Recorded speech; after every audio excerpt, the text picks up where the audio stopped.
Lo que ocurrió aquí esa noche, ningún libro de historia se atrevió a contarlo. Lo que ocurrió en Badajoz en 1812 no fue una victoria. Fue una masacre tan brutal que incluso los propios vencedores desearon no haber sobrevivido. Badajoz, 6 de abril de 1812. En la frontera entre España y Portugal existe una ciudad conocida como la Llave de España, una fortaleza imponente que está a punto de presenciar algo terrible. Las tropas británicas llegan para liberar la ciudad del dominio francés, pero lo que sus habitantes no saben es que sus libertadores se convertirán en sus verdugos. Esta es una historia de traición, de horror y de cómo los hombres que vienen a salvarte pueden convertirse en tu peor pesadilla. Pero antes de que esas tropas crucen las murallas, debemos retroceder en el tiempo. La península ibérica lleva ya 4 años ardiendo en una guerra brutal contra Napoleón Bonaparte. El hombre que conquistó casi toda Europa, pero que en España encontró una resistencia feroz.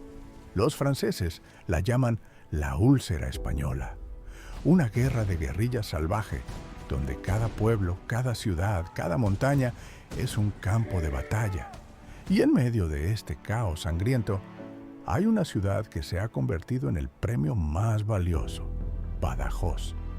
Una fortaleza colosal conocida como la Llave de España, porque quien controla Badajoz, controla el paso de los ejércitos. Las tropas francesas del general Philippon se han atrincherado tras sus gruesos muros, dispuestos a defenderla hasta la muerte. Saben perfectamente que perder Badajoz significa perder la guerra. Sin Badajoz no hay victoria. Pero en marzo de 1812, una fuerza imparable marcha hacia la ciudad. El ejército británico y portugués, liderado por un hombre de frialdad legendaria, el duque de Wellington, ha recibido órdenes de Londres, tomar la ciudad sin importar el precio en vidas humanas, porque Wellington sabe que Badajoz es la llave que abrirá el camino para expulsar a los franceses, y está dispuesto a sacrificar miles de soldados para conseguirlo. Para él, los hombres son simplemente piezas en un tablero de ajedrez. Cuando miles de hombres se reúnen con el único propósito de matar, el aire se vuelve pesado. En Badajoz, incluso el cielo comenzó a llorar. La historia no siempre la escriben los vencedores. La escriben las decisiones. Bienvenido a Historia Decisiva. Suscríbete y descubre lo que otros no cuentan. Cuando miles de hombres se reúnen con el único propósito de matar, el aire se vuelve pesado. En Badajoz, incluso el cielo comenzó a llorar. El asedio comienza bajo un clima infernal. Lluvias torrenciales inundan los campos, convirtiendo las trincheras británicas en ríos de lodo. Los soldados cavan día y noche bajo el agua, bajo el barro, bajo la muerte. Las enfermedades diezman las filas, pero Wellington es implacable. Ordena que los cañones nunca dejen de disparar, que el bombardeo continúe sin descanso hasta que las murallas se desmoronen. Día y noche, sin pausa, los cañones escupen fuego sobre la ciudad. El rugido ensordecedor destroza los nervios de los defensores y pulveriza la piedra antigua. Las murallas comienzan a ceder. Tras semanas de castigo brutal, aparecen las primeras grietas, pequeñas al principio, pero que se agrandan día tras día, hasta convertirse en brechas enormes, agujeros gigantes que parecen gritar una invitación sangrienta. Finalmente, el muro cede por completo. 3 enormes brechas se abren en los baluartes de Santa María y de la Trinidad. El camino hacia Badajoz está despejado, o eso parece, porque el general Philippon no se ha rendido. Sabiendo que el asalto es inevitable, ha llenado las brechas de trampas mortales. No me rendiré. Sé que el asalto es inevitable. Por eso he llenado cada brecha con trampas mortales. ¡Que vengan! Barriles de pólvora ocultos entre los escombros, listos para detonar. Estacas afiladas clavadas hacia arriba, como dientes de un monstruo. Espadas plantadas con las hojas al cielo entre las piedras. Y minas enterradas que explotarán al menor contacto. Un matadero perfecto. Wellington reúne a sus oficiales y comunica la orden. Badajoz debe caer esta misma noche del 6 de abril. No pueden esperar más. Miles de soldados británicos son formados en las trincheras mientras miran en silencio las brechas oscuras que deben asaltar. Muchos son veteranos y saben perfectamente lo que les espera. Saben que muchos de sus compañeros no volverán a ver el amanecer. Pero las órdenes son las órdenes. Las órdenes son las órdenes. La noche del 6 de abril, a las 10 en punto, se da la señal. Un cohete rojo cruza el cielo como una estrella fugaz de mal agüero.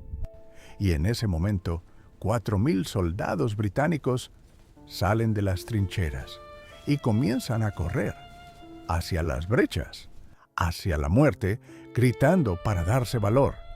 Corren hacia lo que creen que será la victoria, pero es una trampa mortal.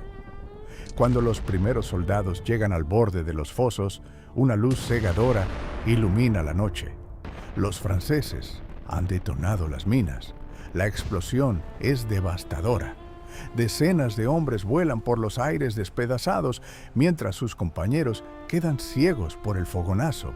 Pero las órdenes son claras, no pueden detenerse, así que siguen avanzando hacia el infierno. Lo que sigue es una carnicería. El fuego cruzado desde las murallas destroza a los casacas rojas. Los franceses disparan sin cesar contra la masa de hombres que trepa por los escombros. Desde arriba arrojan barriles de pólvora encendidos, piedras, vigas de madera, todo lo que pueda matar. Los fosos se convierten en un cementerio. Las escaleras se rompen bajo el peso, los soldados caen unos sobre otros. Muchos mueren no por balas, sino aplastados por sus propios compañeros o ahogados en el barro mezclado con sangre. Otros son empalados en las estacas afiladas o caen sobre las espadas que sobresalen del suelo. Durante 4 horas, desde las 10 de la noche hasta las 2 de la madrugada, los británicos intentan una y otra vez asaltar las brechas. Pero las trampas francesas son demasiado efectivas. Oleada tras oleada se estrella contra las defensas, dejando más cadáveres.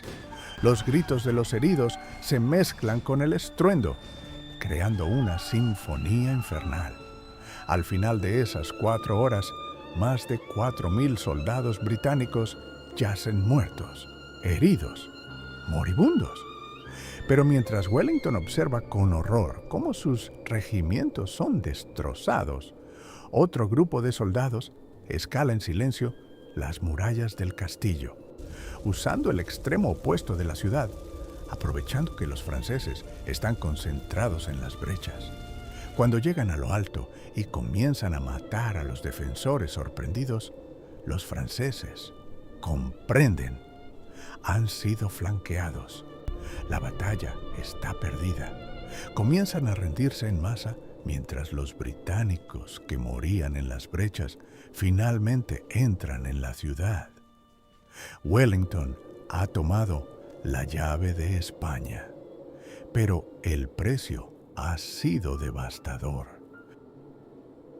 Más de 4.000 de sus mejores soldados, muertos o heridos en una sola noche.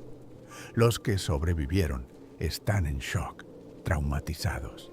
Sus uniformes empapados de sangre, sus rostros cubiertos de pólvora y esa mirada vacía de quien ha visto demasiado horror. Los que salieran vivos de esas brechas ya no eran hombres, eran sombras caminando entre los muertos. Hay límites para lo que la mente humana puede soportar. Cuando un soldado ve a sus hermanos despedazados en la oscuridad, algo se rompe, algo que no puede repararse, y el hombre civilizado desaparece, dejando solo a la bestia. Y fue entonces cuando los sobrevivientes británicos cruzaron ese límite. La euforia de la victoria se mezcló con la rabia por la muerte de tantos compañeros, con el trauma de las horas de horror y con el agotamiento que los llevó al borde de la locura. Sus oficiales intentaron mantener el orden, pero los soldados ya no escuchaban. Habían dejado de ser un ejército disciplinado para convertirse en una turba enloquecida. Descubrieron las bodegas de vino y comenzaron a beber hasta emborracharse. Y entonces comenzó la pesadilla. Durante 3 días completos y 3 noches interminables, del 7 al 9 de abril, los soldados británicos se amotinaron. Se dedicaron a saquear, destruir y aterrorizar a la población civil de Badajoz. Esos mismos civiles españoles que habían venido a liberar. Esos aliados que debían celebrar con ellos se convirtieron en sus víctimas. Las calles se transformaron en un escenario de pesadilla, donde las reglas de la civilización dejaron de existir. Borrachos y cegados por la rabia, los soldados recorrían las calles rompiendo puertas, saqueando casas. Robaban todo lo que tenía valor, destrozaban lo que no podían llevar. Atacaban brutalmente a quien intentara detenerlos. Ni siquiera las iglesias se salvaron de la furia destructiva. Los soldados irrumpieron en los templos sagrados. Robaron los cálices de oro y plata. Destruyeron las imágenes religiosas. Esta es la casa de Dios. Los sacerdotes rogaban que respetaran la casa de Dios, pero nadie escuchaba. Para aquellos hombres consumidos por el alcohol y el trauma, ya no existía nada sagrado. Los gritos de terror llenaban las noches. Madres protegiendo a sus hijos, ancianos rogando misericordia, familias atrincheradas esperando que terminara la pesadilla. Pero los soldados no mostraban piedad. Atacaban sin discriminación a hombres, mujeres, ancianos, niños.